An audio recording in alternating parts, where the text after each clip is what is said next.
I used to be a guy who was experiencing the world, and now I feel like the world and the universe experiencing a guy. For years, fans have wondered whether Jim Carrey would ever make another big comeback or quietly disappear from Hollywood for good. After stepping away from the spotlight and hinting that he was ready to retire, the legendary actor kept everyone guessing. Now that uncertainty is finally over. A major decision has put an end to the rumors and revealed what the future truly holds for one of comedy's biggest stars. Is this really the final goodbye?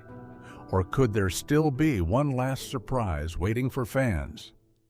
Jim Carrey lawsuit controversy. In 2015, Jim Carrey faced one of the hardest moments of his life. His on and off girlfriend, Catriona White, an Irish makeup artist, died from an overdose. She left a note accusing Jim of treating her badly and giving her substances. Later, Catriona's family filed a lawsuit. They claimed Jim had passed a sexually transmitted disease to her, given her prescription pain medicine, and ended their relationship when she was emotionally fragile. The case shocked Hollywood. Investigators reportedly found missing prescription bottles and text messages that suggested Jim knew something about the situation beforehand. His lawyers strongly denied the claims, saying the lawsuit was an attempt to get money from him. In 2018, the case was dismissed, but the controversy has never completely disappeared. In Eternal Sunshine of the Spotless Mind, Jim showed a completely different side of his acting. He put aside his wild facial expressions and loud comedy and gave a calm, emotional performance. Director Michel Gondry reportedly did not even say action before filming. He simply wanted Jim to fully live each scene, and Jim did exactly that. The movie earned $72 million worldwide, but making it was very difficult. Some filming days lasted up to 17 hours, and there were very few backup plans when things went wrong. Jim even shaved his head for one scene.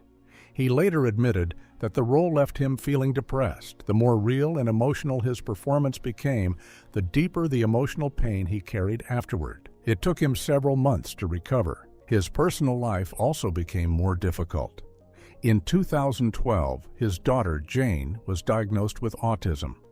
By 2018, reports said she had become distant from her father and publicly criticized some of his views, saying she believed they were harmful. Jim often talked about his father, Percy, who lost his job when Jim was still a child. The family fell into poverty and survived by working as factory cleaners. Percy died in 2006. Jim reportedly spent $10 million on his father's funeral. He once said that it made his life come full circle, from living with his family in a camper van to giving his father a funeral fit for a king. Although Jim hinted at retirement in 2018, he returned to acting in 2020 with Sonic the Hedgehog, which earned $319 million worldwide. He joked that he only came back because he needed the money, saying, "I bought a lot of stuff." But there was some truth behind the joke. Jim reportedly earned $30 million for returning in Sonic the Hedgehog 3.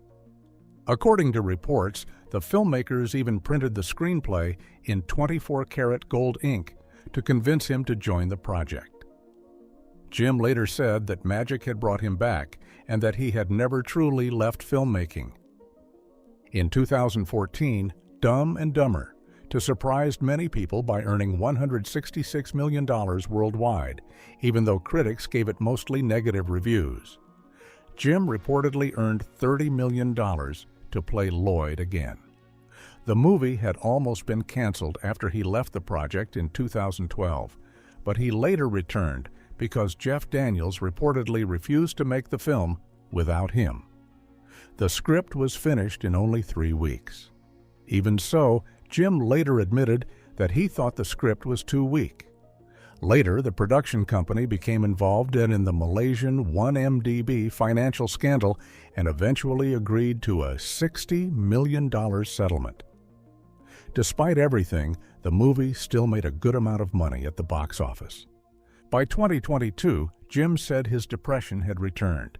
He described it as a constant feeling of sadness that never fully went away.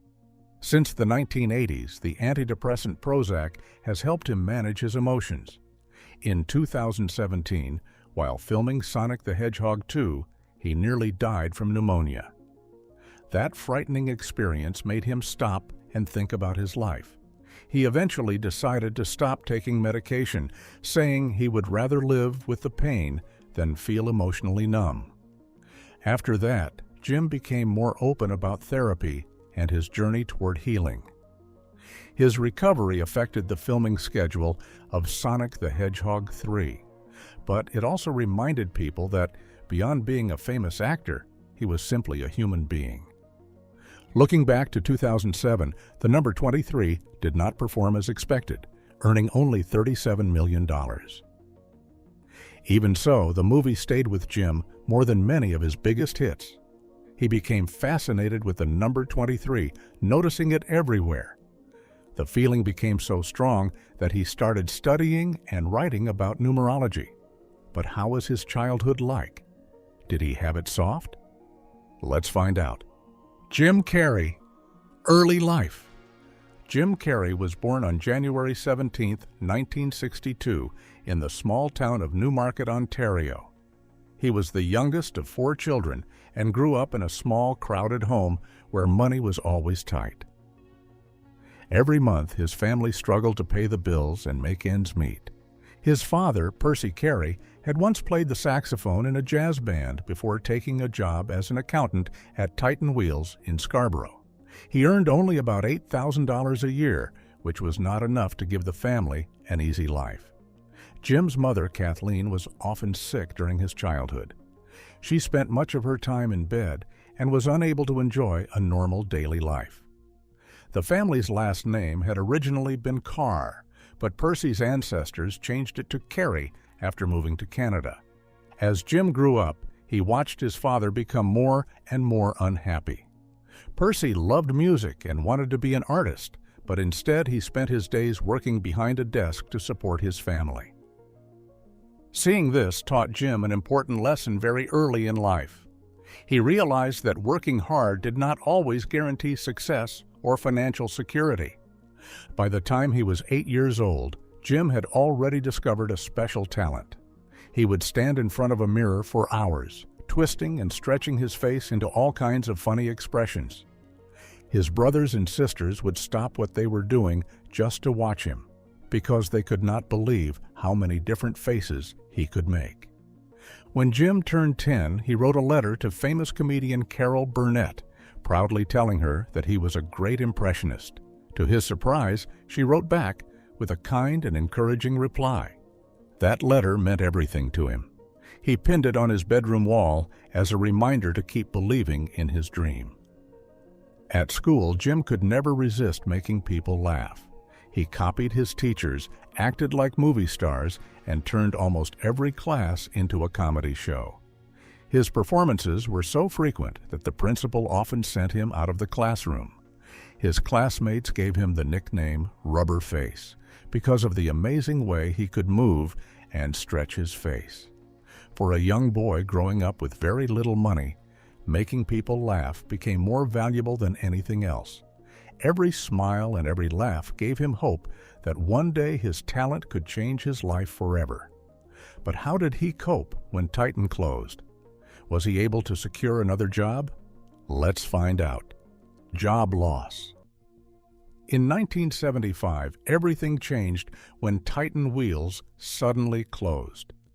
Percy, who was 51 years old, lost his job without any warning. He sent 73 job applications to accounting companies across Ontario, hoping someone would hire him. But every answer was the same: rejection after rejection. The family's savings disappeared very quickly, and Kathleen's medical bills used up the little money they had left. With no other choice, Percy took a job as a janitor, earning only $4 an hour, cleaning bathrooms in the same type of factory where he had once worked as an accountant. Jim was only 13 years old. It broke his heart to see the man he looked up to spending his days mopping floors for people who had once respected him. The shame and sadness deeply affected him. Only a few months later, the family lost their home. From 1974 to 1976, the Carrey family lived in a yellow Volkswagen van parked near Lake Ontario. Percy and Kathleen slept inside the van, while Jim and his brother John slept in a tent beside it through Canada's freezing winter nights. Every morning, they woke up to find frost covering their sleeping bags. Before going to school, they washed up at a nearby gas station. Some days, Jim picked up expired sandwiches from the trash and warmed them on a small stove inside the van. At night, the whole family worked at a local factory, earning $32 for 8 hours of scrubbing floors and cleaning bathrooms. During the day, Jim still went to Aldershot High School. He was always tired, wore worn-out and dirty clothes, and found it hard to stay awake in class. By the time Jim was 15, his mother's illness had become so serious that she could no longer walk by herself. He started missing school to help care for her. Then, when he turned 16, he left school completely and began working full-time with his father, earning $4.25 an hour. Every night, Jim worked as a janitor. Early each morning, he came home to help his mother get out of bed, bathe her, make her meals, and sit beside her, telling jokes to make her smile. Those jokes became his way of dealing with all the pain around him. Kathleen lovingly called him her little sunshine, but inside, Jim carried a constant fear about what the future might bring. This difficult life went on for 2 more years until one life-changing morning. In 1982, Jim found his father lying unconscious on the bathroom floor. Percy had swallowed a whole bottle of pills. Jim was only 20 years old.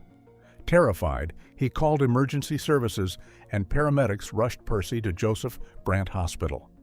They were able to save his life. Later, Percy admitted that he had tried to end his life 2 other times while the family was living in the Volkswagen van. That painful experience stayed with Jim for the rest of his life. He became afraid that he might one day struggle with the same darkness his father had faced. It pushed him to keep working nonstop and never allow himself to slow down. Even through all the hardship and heartbreak, a small voice inside him kept telling him not to give up. But how did he rise to fame? What challenges did he face? Let's take a closer look. Jim Carrey's heartbreaking journey to success. At the age of 15, Percy drove Jim to Toronto's Yuck Yucks Comedy Club for his very first performance. Jim's mother chose a bright polyester tracksuit for him because she believed that was how TV comedians dressed. Sadly, the show went very badly. The audience hardly clapped. Even though Jim felt disappointed, Percy quietly drove him home, proud that his son had the courage to get on stage. Jim learned that failing once did not mean the end. It was simply a lesson that would help him improve. On his 16th birthday, Jim officially left school. His family was still struggling with poverty, and everyone worked night shifts or cleaning jobs just to survive. Jim worked 12-hour night shifts and often slept in the car between jobs while dreaming about performing on stage and hearing loud applause. During his breaks, he secretly practiced comedy by copying comedians like Don Adams and W.C. Fields to sharpen his skills. Jim had once been an excellent student, but he slowly became quiet, distant, and full of anger. Still, comedy gave him a reason to keep going. His family's problems continued to grow. One by one, his brothers and sisters moved away. His father became deeply depressed, while his mother relied so heavily on painkillers that she became addicted. Years later, Jim said, "If you have to live on painkillers, you've already surrendered." He often sat at the dinner table listening to his mother say things like, "My brain is getting worse very quickly," or "I could die at any moment." Those words stayed with him for the rest of his life. He learned to use laughter as a way to protect himself, hiding his pain behind a funny and over-the-top personality. By the age of 17, Jim earned $20 for a 20-minute performance at the Haft Comedy Club. It was not much money, but it showed him that he could actually earn a living by making people laugh.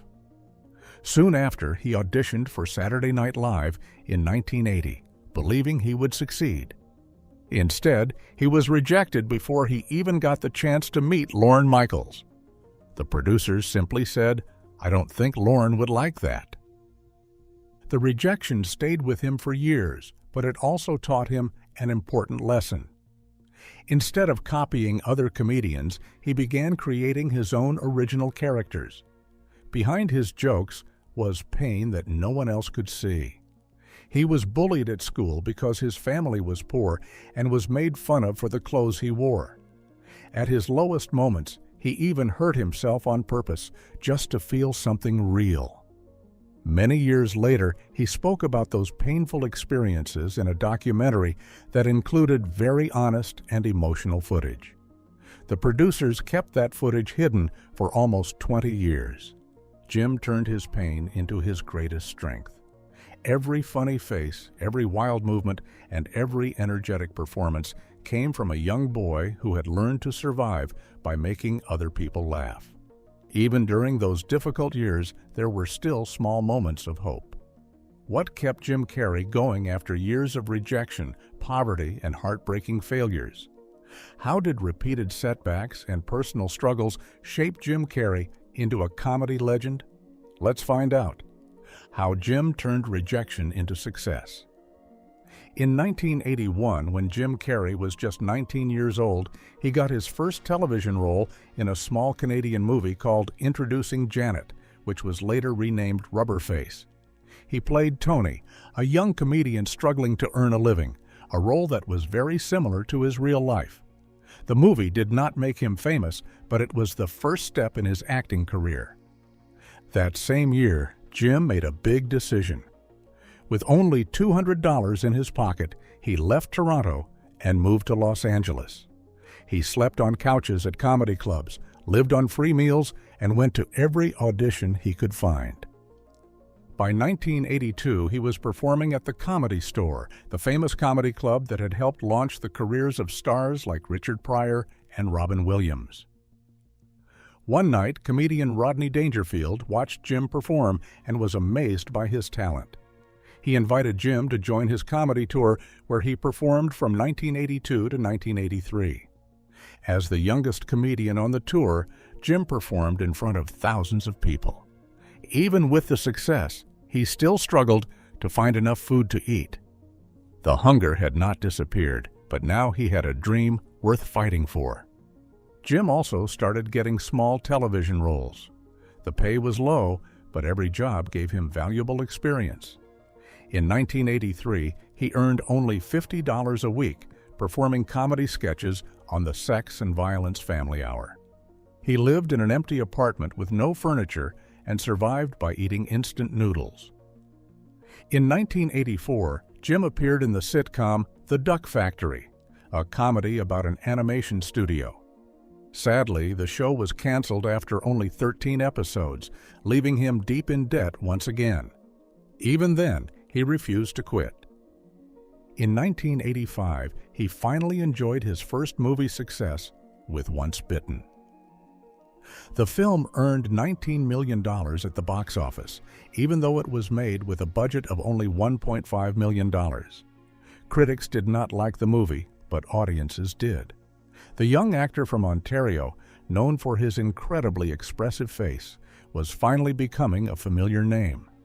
But while his career was improving, his personal life became more difficult. During that time, Jim was arrested for possessing marijuana. He also had a short romance with Mia Farrow and became addicted, using it to stay awake and rehearse through the night. Years later, Jim called it one of the darkest times of his life. Even so, he kept going. He faced one audition after another, along with many rejections.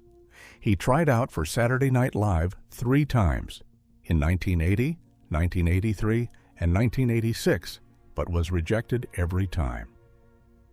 His last audition ended badly after his impression of Robin Williams failed to impress the judges. Instead of giving up, Jim decided to completely change his style. He began creating strange, over-the-top characters that no one else would dare perform. One of those characters was Fire Marshal Bill, a crazy firefighter who would later become the role that changed his career. Those years of failure made Jim stronger and helped shape him into a completely different performer. In 1990, at the age of 28, Jim joined In Living Color, Fox's hit sketch comedy show that was famous for its bold and creative comedy. During the show's 5-season run, Jim performed in more than 120 sketches. Out of all his characters, Fire Marshal Bill became the one fans loved the most. With his twisted face, wide eyes, and famous catchphrase, "You can call me Bill," he made people laugh while also surprising them with his wild performance. The show quickly attracted millions of viewers, and Jim's sketches became some of the most popular parts of every episode. He also became the first white comedian to become a breakout star on a show that featured the talents of the famous Wayans brothers and other black comedy stars. So, what do you think about Jim Carrey's future? Share your thoughts with us in the comment section. Don't forget to like and subscribe.